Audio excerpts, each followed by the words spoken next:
Hello everyone and welcome back to my channel. This is the first real video that I'm going to post since my name change and since that I'm going to kind of change up my channel. So I thought I'd start with introducing my studies and the general consensus of my channel. So I am going to talk about what kind of study I do. As you can see here, I am starting with Korean studies in September of this year, so September 2024. And I'm going to explain a little bit what Korean studies is, what you learn, what you can do with it. So I'm going to start with the first year and with some general information. So the general information, the studies takes about 3 years. So there are 3 years, the first year, second and third year. And it consists of 6 semesters.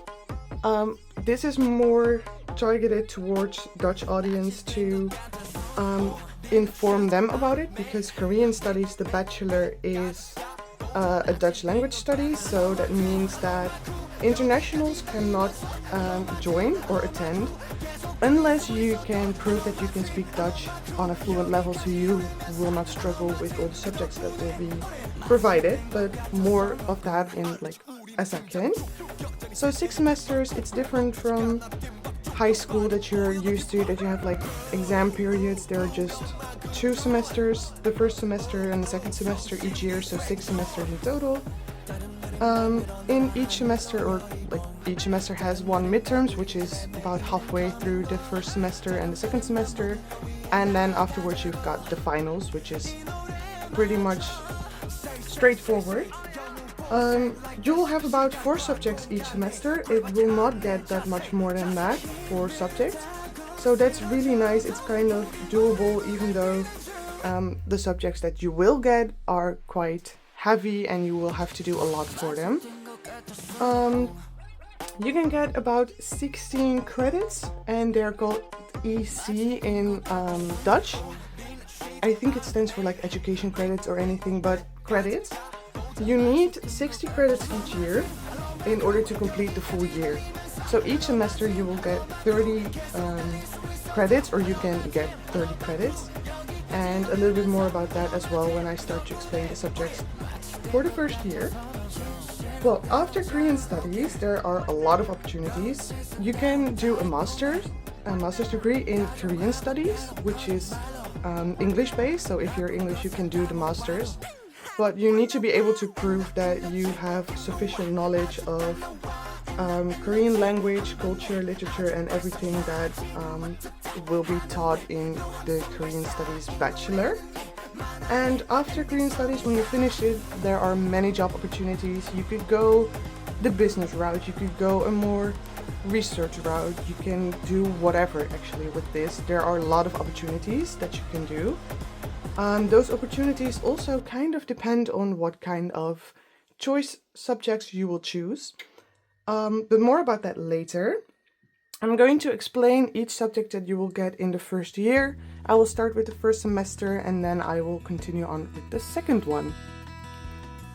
Okay, so the subjects for the first year are text thought and culture, area studies, pre-modern history, so like Korean history until 1876, and Korean 1.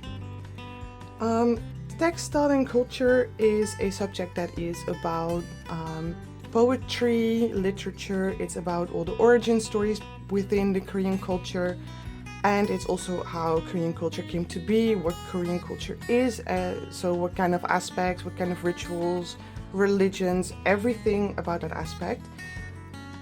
Honestly, the text thought and culture subject was one of my favorite subjects, because I think that this is just a very interesting subject. I think it's really interesting to learn how a country came to be, how the people came to identify themselves as Koreans, what their culture is, what their like thought process behind poetry was, or like other genre of literature.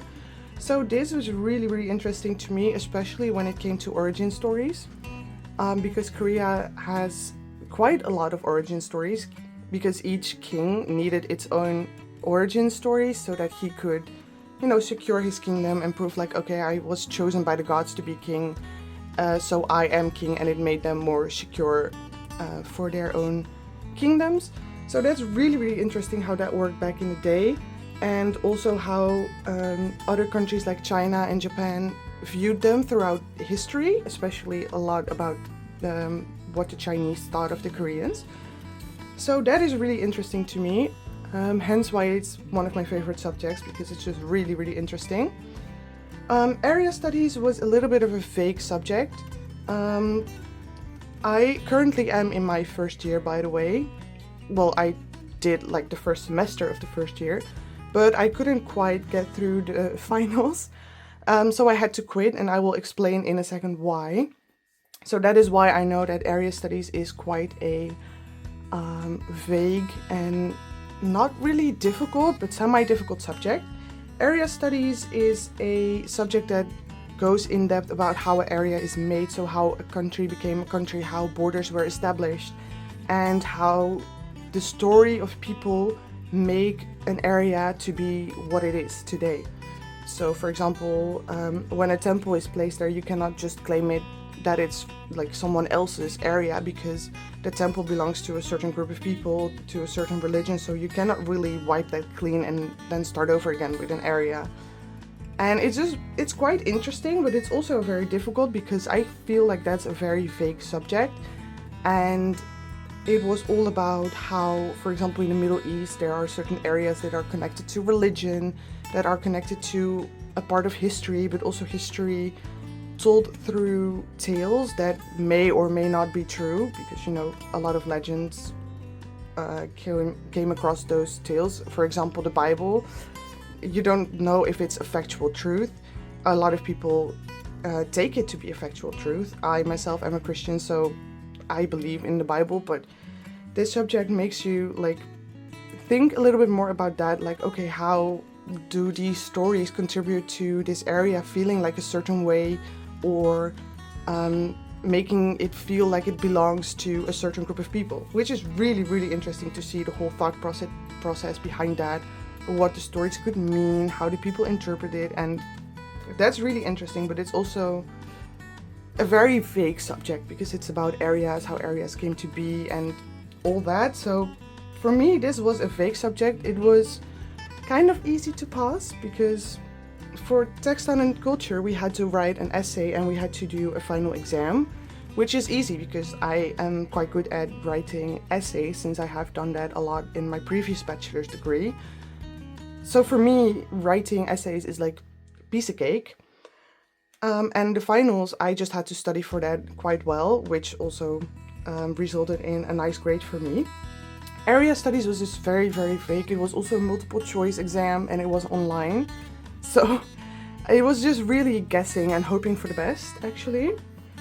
I did pass both of these subjects, so I'm very, very grateful for that. But the area studies, not that much to say about that, because to me it's still very vague subjects. Like to this day, I do not know what the purpose was for this subject, but I guess it was necessary to kind of learn how borders came to be and how the origin stories in Korean, lore contributed to the people claiming certain parts of the country as theirs and certain parts of history as theirs, I guess. But yeah, very vague subject, interesting though, so to me everything is interesting, I feel like, but okay. Then we go on to the next one, is pre-modern, and that is Korean history until 1876. That was like right before the Korean War and right before the split between North and South Korea, so that's like really interesting to learn about as well. This is a difficult subject. You will have to write an essay for that as well for your midterms, and you will have to do a final exam as well. Forgot to tell, for area studies, you will write a total of 3 small essays, like 500, 250 words each, which is very small. And then you will have one final exam. So all those essays contribute to like your final grade, and it doesn't matter if you don't pass your like final exam, as long as the general grade is a 5.5 or above, you will pass this subject. For pre-modern history, that's not the case. You will have to pass the essay with a 5.5 or higher, so like 55% or higher, and the final exam you will also have to pass with a 55% or higher. I don't know why, but this is a very, very difficult subject. I did not have any trouble with writing the essay. Well, it took a lot of effort, sure, but in the end I got a 89% for the essay, which is really amazing because that contributes to the overall grade that I will get for this subject. But the final I could not get higher than like a 4.5, like 45%, so that's like a whole 10% like too short for me to actually pass it, so that was really sad. If you do not pass this subject, you are not allowed or not able to pass on to the second semester. You can continue on to the second semester, you could stay, enrolled and just continue, but in the end you cannot go to the second year, you cannot follow modern history, I feel, or I don't think they actually stand in connection, but if you do not pass this subject, you technically cannot go to the second semester and you for sure cannot go to the second year, so you need to pass this. And that is why they put it in the first semester, so that if you do not pass this subject, you still have time to disenroll from the studies and to just like quit and start over next year. Because if you quit before February, the school year won't count as a full school year, and you can start over again the next year. You can start fresh again from September. If you do not leave before February and you stay until after, you will have to wait about 3 or 4 years, not months or semesters, years, before you can enroll in the studies again. So yeah, it's fun. A lot of people quit after the first semester because they do not pass the subject, and more people like also quit throughout the whole year. There are people who are like, okay, this is not for me, or this is not what I thought it would be, and that is also why I'm making this video, so people are more educated about what the subjects entail, what it is that is being taught in these subjects and in this whole Korean studies, and also, to warn people about certain subjects which are like more difficult than others. Of course, there are a lot of people who also just pass the subject, but for me personally and for a good friend of mine, we both failed, and we were quite sad about that. She eventually got a 50%, which is not enough, on like half a point. She just missed like the 5%, which is like almost nothing. But yeah, fun. So this is a very important subject, also a very difficult subject, because you need to learn like thousands of years of history, and the questions that they ask are just so difficult, because they're like kind of essay questions. So you get like a statement and you will have to write about that. You will have to explain why certain things were the way they were, using historical facts and things like that. So difficult. Then we continue on to Korean 1, my favorite subject of the whole studies, because I love language. Currently I'm an English teacher. I am still in training, but I am hoping to finally receive my degree in like October of this year. So hopefully I will be a fully licensed teacher by then. But yeah, I'm an English teacher and I really love languages. I love learning languages, and especially Korean, because I'm very interested in Korean culture, and I just love Korean language because, I don't know, it's just a nice language to me. It feels like a nice language. But yeah, Korean 1, as you can see, it's like 15 credits, which is 3 times as much as all the other subjects. Why? Because all these subjects, you have a lecture 1 day a week. You will have a lecture. So 1 hour a week you have lecture. And of all these courses, once every 2 weeks, you will have a work group, which is just like what you're used to in high school, I feel like. It's just a classroom with like a medium amount of people in it, so like maybe 15 people maximum. And you'll have one tutor who is going to explain the information again of what the professor said. So the professor can tell things in a more difficult way, or they just give you the general information. During those work groups, you will go more in depth about that information, and you will learn why it is useful to know, and you will also practice with answering questions related to that specific information. And it's also kind of a checkup to see if you paid attention during the lectures and if you actually know what is going on, you know?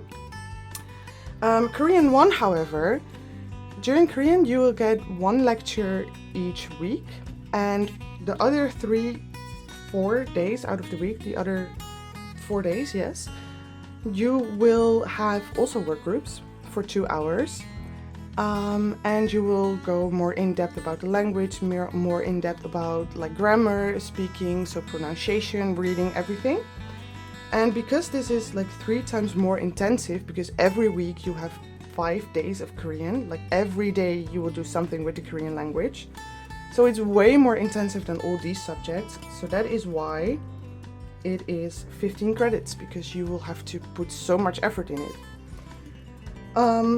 That's also a fun thing, because this is a you need to pass, but this is also a need to pass. Why? Because you will get Korean 2 in the second semester. So obviously, in order to progress from a level 1 to a level 2, you need to, fully get the right grades for Korean 1. And the thing with credits is you can get 60 credits each year, right? You need 45 credits to continue on to the second year. If you pass this subject, of course. If you do not pass the subject and you can get 55 credits, you can still not go to the second year. It's really stupid, but it's just how the university works. If you do not pass this subject, you will already lose 15 credits. So that means you can only get 45 credits maximum. However, if you do not pass Korean 1, you cannot go to Korean 2. And Korean 2 is also 15 credits. And that means that if you cannot pass this, if you did not pass this, you cannot pass this. So that means you already have minus 30 credits, which means you can only get 30 credits in total. And that means that you cannot pass because you need 45, right? So that is why it's very important to pass Korean 1. I can say that it seems very difficult, but it's really doable to score enough points for this subject. It just also really depends on how well you can learn languages. If you're really good with languages, it's easy peasy. It's really easy. It's just, it's just like learning any other language, because, you have a talent for learning languages. If it's more difficult for you, I would suggest seeing if you can get a tutor, or if you can find YouTube videos that help you explain grammar, that help you with tips and tricks on how to learn and remember vocabulary. I will try to also do some tips and tricks for how to learn a new language, how to remember vocab, how I do it, because I do love languages, but I do have trouble with remembering vocabulary. And also because Korean is not a language that you use in your daily life as much. I mean, if you're in Korean studies, you can speak Korean with your classmates, and that's what I did as well, which also really helps with like pronunciation, with usage of grammar and vocab. But English I use a lot in my life. I also watch a lot of series, like Netflix series with like English subtitles. Even though they are Korean series, I still am not good enough in Korean by far to understand what they are saying without English subtitles. So I consume a lot more English. Also, when I'm scrolling through TikTok or Instagram or YouTube even, I consume a lot more English than I do Korean. So it's for me easier to, speak English, think in English, and, remember English grammar. Not so much, but to remember English vocabulary. For Korean, it's a little bit different because I have a more hard time consuming a lot of Korean. I do watch series, but I'm not good enough by far to watch it with Korean subtitles, which would help a lot actually, but dedications. So yeah, Korean 1, it's doable, but also like realize when you need help and try to get help sooner rather than later, because it's better to get a little bit too much practice for your own good than too little practice, because you really need to pass Korean 1. So it's actually very important for you to pass these two subjects, Pre-Modern and Korean 1, otherwise you cannot really continue to the second year and it would be better to quit and start again in September. Another fun thing about Korean 1 is that you do need to study the Korean language on your own, so you need to be able to read and write in Korean before you start the first semester. If you are not able to read and write, you will have a really hard time catching up, because the teacher will not spend any second explaining the alphabet. And it really takes like 15 minutes, maybe an hour to learn the alphabet. It's really easy. The way I learned it is to, try to translate these words into Hangul, because that's how I try to remember which sound is with which character. And that really helped for me to just, write the sentence in English and then write, or Dutch, and then write how you would pronounce it with the Korean alphabet. That really helped me with learning the language, learning how to read and write. And as you continue on with like Korean 1, you will get more familiar with the alphabet and it will be easier to, get along. But it's good to have a general knowledge about, okay, this makes about this sound, because you don't have to be accurate. The teachers will correct you and you will become accurate in your speaking. But yeah, learn to read and write. It's also what they say to you. You will have to study that on your own. That's your homework before the year starts. And now we are going to continue on to semester 2.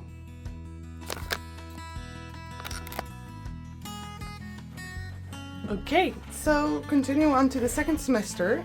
The subjects are a little bit different than the first semester. So as you can see, the subjects that you just have to follow and you will have no choice for is Korean 2 and Modern History. Those two are just two given subjects. Again, Korean 2, 15 credits, because you will spend a lot of time with Korean. It's still 5 days a week, so a lot of effort goes into this. You will go more into depth about grammar. You will get like a lot more new grammar and also new vocabulary, so you will really need to put in as much effort as in with Korean 1. Then Modern History, Modern Korean History. You will have to know the full history of Korea, so it kind of is a logical step that you go from pre-modern history to modern history, and these two are just what is given. You will have no choice for these two, which is fine. The choices lie with these two, and these two, offer a little bit, or have a need for a little bit more explanation.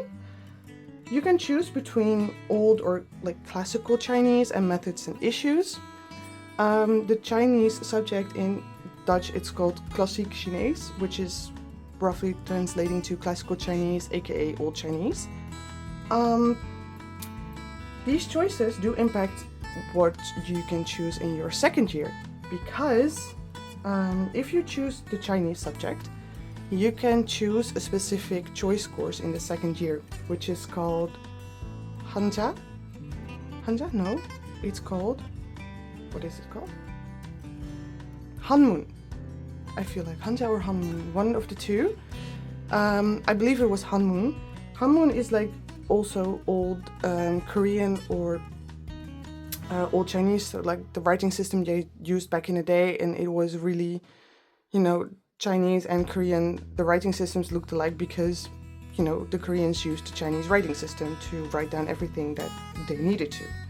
So you need this in order to do Hanmun, which goes more in depth about like the old language that the Koreans used. And if you choose that, you can go a more historical route with your whole degree. Methods and issues, I still don't really know what it is, but it sounded way more easy to do. It also impacts what kind of subject you can choose. I kind of forgot what it was, but I will talk about that in like another video explaining all the subjects of the second year. But methods and issues is just a subject about a lot of different kind of problems and things about Korean culture. So yeah, these are very different, but also both really interesting.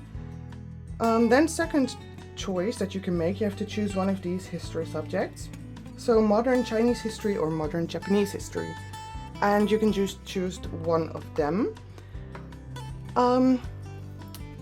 The difference is the country. and they are both more pointing towards the modern history. If you are someone who cannot make any choices, you are able to choose all 4 choice subjects. I would not recommend it because classical Chinese is quite difficult. Again, if you're very good with languages, this would be easy for you. I am only good with languages that I'm actually interested in learning.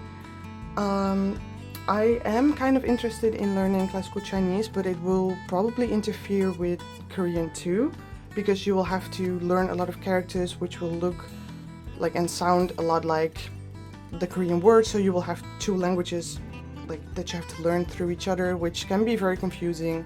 My ADHD brain probably could not handle that, so I'm still doubting in what I want to choose, but I still have like about a year for that to figure out what I want. But I'm probably going to go for methods and issues because it gives you, I don't know, an easier thing. I don't know, there's just like a lot of themes that you go through and a lot of different like problem solving skills. I don't know. These 2 both equally interesting. I think I tend to go for Japanese history because I really think Japanese history is interesting, and I don't know why. I just would like to do this one. For me though, since I already did the first year and I passed almost all the subjects except for 1, so that means that I only have to go to university 1 day a week. Now, knowing myself, I will be slacking. I will be slacking so much. I will not be used to university life anymore because now I'm working 5 days a week. The only things I still need to do for my degree right now is to make 1 portfolio about my internship and write my thesis, and then I'm done. Well, mine is 1 big exam, but you know, that's just a hit or miss anyway. So I'm not really used to go to school 5 days a week. I'm used to be in a school, but I am the teacher. I'm working. I can do whatever I want. And there I actually have to pay attention to class and stuff. So I don't think that it would be a good choice for me to just do 1 subject for a whole semester, for a whole half year, and then 5 or like 4 subjects. So the thing is, if you passed like a lot of subjects in the first year and you have a lot of space, you can choose to do some extra subjects in your first semester. One of those is like an introduction to modern Japanese history, or pre-modern history, I think. Yeah, pre-modern Japanese history. That subject will replace modern Japanese history. So what I'm going to do, so I'm going to make this little box for me. This is just for me. And also my name, Maria, so that's my name, and Chi is because mariachi, like the mariachi band. I thought that was funny. So what I am going to do in semester 1, I will do like pre-modern history. I will do also pre-modern Japanese history, and I will also probably do, is that like science philosophy?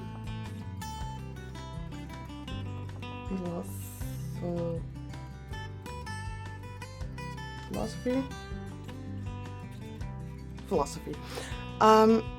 This is actually a 2nd year subject, and this is actually a choice course. So for me, since I only have to do pre-modern history, this is like the only subject that I still need to pass, I have a lot of time, right? So if I choose to do this subject, I do not have to make this choice. So for me, this would go away. So that means that I only have to do 3 subjects in the 2nd semester. That's nice. That means that I could probably have 1 whole day off, or I could just take it slow, which is nice. If I do this subject, then in the 2nd year, so that means that in the 2nd year, in the 1st semester, I will only have 3 subjects, which is also nice. So that is why I choose to do those subjects together, like in the 1st semester, because well, it will make my life easier down the road. So that means I will have 3 subjects in the first semester, 3 subjects in the second semester, and 3 subjects in the first semester of the second year. And then in the second semester of the second year, I will have 4 subjects. But, you know, I have a lot of time in the first year anyway, like especially in the first semester. So that means I can do this, and it will be easier for me down the road. So do not be sad if you do not, you know, pass the first semester fully. If you only have 1 subject or maybe 2 subjects that you need to retake, and for example, you didn't pass the history subject and you didn't pass, for example, area studies, you have a lot of time. And I would recommend like taking on some extra subjects so you can have an easier life down the road. So yeah, most likely I'm going to choose both of those in the second semester because I feel like Chinese will help with Hanja, which is a subject that you will get in the second year. And Hanja is quite difficult because you will need to learn a little bit about like Old Chinese and the old writing system that they used in Korea, and that is called Hanja, which is, for as far as I know from like reliable sources, aka second year students, difficult. So that is why I wanted to choose this subject, not to, you know, get the extra credits, but just to get a general consensus of what the subject is, and if I can already, you know, build some knowledge, and that it would be easier for me down the road in the second year if I already recognize a little bit from the time I did follow like Chinese. So yeah, a lot of things to consider and a lot of things that can be done in the first year. And this is it for me. And this is also it for the second year, or for the first year. If you have any questions, anything at all about, you know, studying or anything this related, anything studying related, you can always drop a comment in the comment section below. I have talked enough for this video, so I am going to quit, and I will be back either later this week or next week with a new video about the second year subjects. And then I will do another video on the third year subjects, and then we have had it, I think, with all the subjects that you can choose from, which you have to follow and everything. So yeah, this is me kind of how I'm going to study next year. So for me, you will not really see anything Korean 1 related, textile and culture related, or area studies related. But you will see history related videos, and I will probably still do some Korean related videos because I do need to practice with Korean, because otherwise I will like fail in Korean too. So yeah, that was it, and I will see you guys in the next one. Bye bye!